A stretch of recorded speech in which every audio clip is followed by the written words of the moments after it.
video in a series of videos about how to build a flat bottom boat.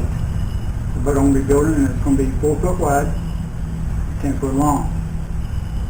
The thing about it is, this boat will fold up to be 4 foot by 5 foot.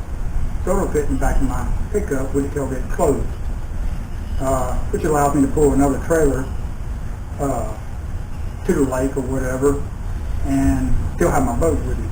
I don't have to worry about having to have 2 vehicles and just choose one, or to try to do a double pull that I've seen a few people do. I don't suggest doing it because camper trailers were not meant to pull other trailers. They're not steady enough on the roadway, so you get a lot of slingshot action in the back trailer because the rear of the trailer on the camper is doing that. You need to be able to, be safe on the roads and stuff. So for the average person, one trailer behind the truck is plenty. This way it allows me to take a boat to the lake and a camper and camp for the weekend and go out fishing when I want to. This box that I'm sitting on is actually a 4 foot by 8 foot boat that I built first. It's got 2 by 2 frames, and that gets me to this point here of talking about the framing material. My framing size for the 10 foot one is going to be 3/4 by 1.5 inches, or 1 by 2. If you go to the store to try to buy one. The problem is, if you get an 8 foot one at the store, it's going to cost you $2.07 a piece. If you go in the same store and you buy you a 2 by 4, 8 foot long, it's going to cost you $2.97, or roughly thereabout. It's going to be a different price, but the price difference is probably about the same. They're not saying about 2 by 4s, they're 1.5 by 3 inches. So if I take and put my table saw up to rip a 2 by 4, 3/4 inch or pretty close to it, I get 4 pieces of 1 by 2, basically 8 foot long. I got all 4 8 foot pieces for $2.97, whereas one would cost me $2.07. So since I'm not worried about being perfectly smooth or not worried about whether it has knots in it or not, the ideal choice for me was buy 2 by 4, because of the number of 1 by 2s you would have to have. So I cut the cost of building a 10 foot boat by at least $40, like going to 2 by 4. And I took the extra steps to get this down to this, but for $40 is worth it to me. So if you want just to have pre-made, you get the 8 foot long ones. For the 10 foot boats, you're going to need 8 foot long for most of them.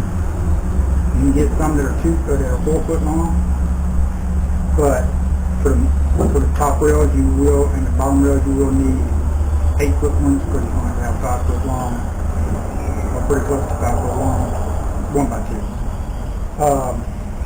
So I went with this here. I have pictures and will be popping up in a moment of the 2 by 4s after they've been cut, ripped to the 1 by 2s, and everything's laid out. And so let me get this off of here. I'll open this one up so you can see the inside of the 4 foot by 8 foot boat.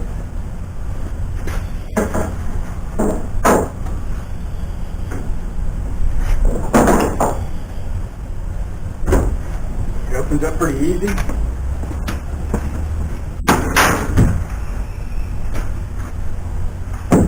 And it has latches on the sides that latch together, and then you have your 8 foot long boat. And I have a video, I'll add some clips to this video of it, showing me standing in the boat with a trolling motor on the back. I also had a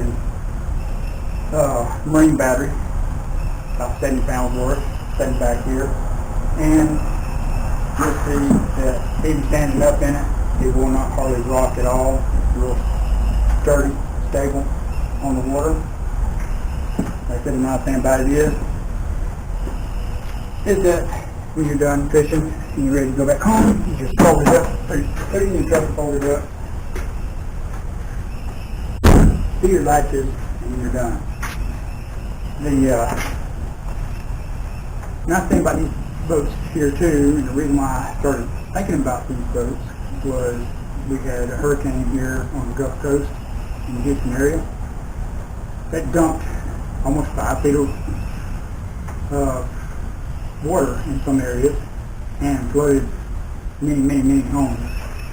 But what got my attention is that I saw on the news where people had been waiting for a week to be rescued.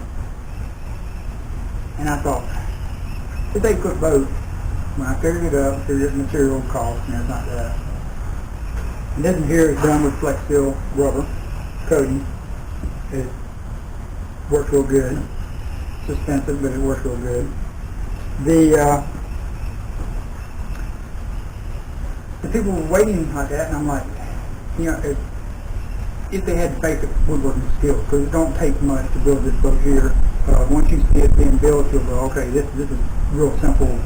There's no complicated angles, there's no curves. It's all either 45-degree angle or 90-degree angle cut. There's not much in the way of complicated woodworking skills needed to build one of these boats. The thing that I had for the time spent designing on was where to place the seat things, because you want to be balanced in the boat when you're by yourself. You don't want to be too close to the back of the transom of the boat, because then you're going to have the nose coming by the water. You don't want to be, you're sitting up in the front of the boat, and I have set up in the front of the boat by myself, and with no problem, rear end does not, the transom does not come up by the water. And that's just seat placement. This is the main issue there. If you'll notice, when I opened it up, the seats were dropped in or countersunk lower than the sides. And the reason for that, even though it makes it uncomfortable to sit when you're sitting on it, is I plan on putting a swivel seat mount on there, and drill a hole, mount the plate on there, and the plate is 1/18 thick steel. So I need to account for that to be able to fold this up and have it come together flat. If I didn't do that, then the 1/18 there'd be a 1/18 gap where the two seats meet, where the plate metals meet. So to account for that, I went ahead and countersunk my bench seats across.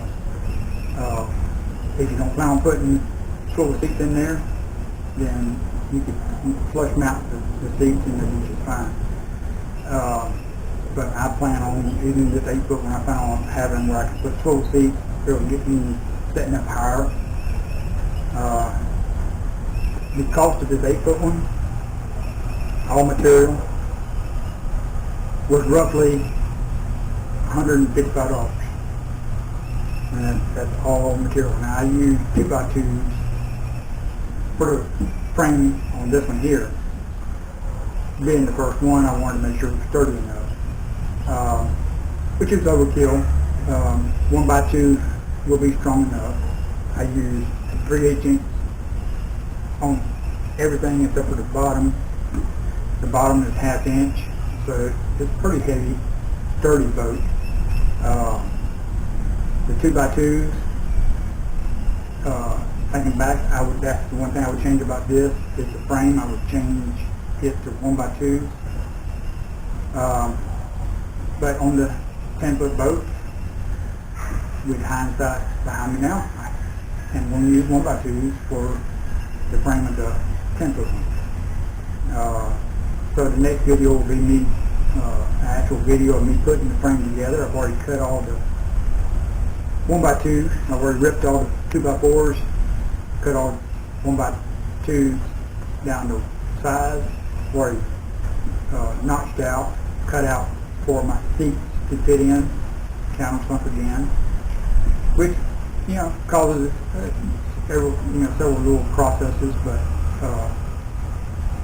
for me the easiest way was a drill bit big enough to make a hole for a jigsaw, both ends, cut the line out in between and square it off on the ends, and then make sure it fits, trim it up to the needed to be trimmed up, and went from there. So hopefully I can get the photos added in the right spot so you can see the 1x2s after they've been cut, the size and everything. You'll see where I've cut out for the seats. And my second video on this project will be me building the frame and maybe putting the skin or the sides on and the bottom, depending on how long the video is. And then probably a third video or final video after I've gotten the, I'm going to do something different other than painting the boat. A lot of people paint their boats. I'm going to wrap my boat, but I'm going to use material that a lot of people won't use. And I've tried it out on other little smaller projects that need to be waterproof, and it works like a charm. It's taking fabric, and of course on my 10-foot one, the fabric of choice is going to be black fabric, cotton fabric on the bottom. So the bottom's going to be all black. On my sides and my transom, I'm going to use camo, and it's going to be camo, the old-fashioned camo from pretty much the 80s, the 80s style camo, woodland green. I'm waiting on that fabric to get in, and I'm going to glue that. I'm going to spread my glue out just like I would paint it. I'm going to paint it with glue, put my fabric on, let that dry. Once that's dried, then I come back with spar urethane, which is UV protective, and it is also clear to the most part. And so I'm going to just lightly brush on 2 coats. And all that's going to do is just build up a surface just about the same height or thickness of the fabric. I'm going to lightly sand any kind of roughness that I find, and I'm going to put pretty hard finish sanding in between. That's going to give me a nice that is nice and smooth. And then I will have a clip of me out on the water in my 10-foot boat, included on the final video. So it won't be registered here in Texas. To register a boat, you have to have it inspected by a game warden. And the game warden only does it once a month. And you never know when they're going to be down there, as far as even that day. He may have gotten called away. This boat here, I got it registered, but it took me 3 months. I had to wait until the game warden was going to be at the office to be able to inspect the boat. It's not a time-consuming thing. Once you get down there and get it actually started, it comes out, you open it up, show them, ready to look at the boat, he'll look it over, and he'll sign off on it. He'll ask you what your plan on use is, whether you plan on going out in the bay with it, which I'm not. The sides are not tall enough, it's not cut right. The bow is not cut right, it's a 45-degree angle, so it's just going to hit the waves with the dinghy. So it's not really a rushing water or fast current boat. I would use it on more calm water. I haven't had a chance to put it out and see what kind of choppy water it would do, being that it's winter time. And the lake down the road from my house closed for repairs to the road going in, so I don't have any place close, and I just haven't had time to go and mess with it. But it probably would take some rushing water, not fast current, but it would take a little bit of current and still be fine. One person with a trolling motor and a 70-pound battery, if for shallow draft, probably about 1.5 to 2 inches, and it slides across the water like it's green stuff. So that's the first video. Like I said, I'm editing and put some pictures in and show you probably a picture of a jig that I've built and everything like that for this project and stuff. So thanks for watching.